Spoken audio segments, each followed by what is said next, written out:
Isa. May tao ka, huwag mo ako hawakan! Ano man sinabi sa'yo ng tatay mo ba ni walang katotohanan doon? Sa akin, Pards. Minsan ba hindi ka nagduda sa mga sinasabi nila?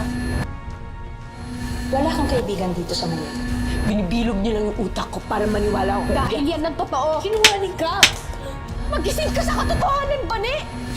Nasasaktan. Mahal kita! Si Black Rhino yung gumawa nito sa akin. Kalaban natin siyang lahat.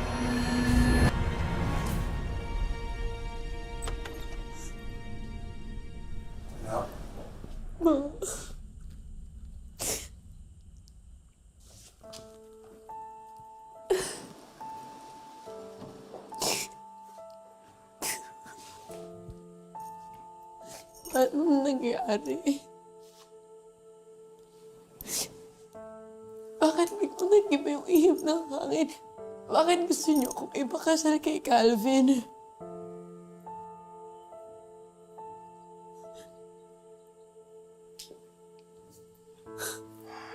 Nak, gusto ko lang malaman mo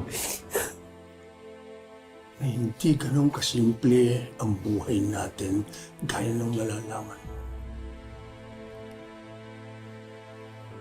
Tayong nakakataas lang. Sometimes we have to sacrifice. Lulukin natin ang dapat lulukin para mapanatili natin ang yaman natin. Para sa pera at kapangyarihan pa. Anak, kung hindi si Calvin, sino? Meron ka na bang naya sa isip? Meron ka na bang nakilala?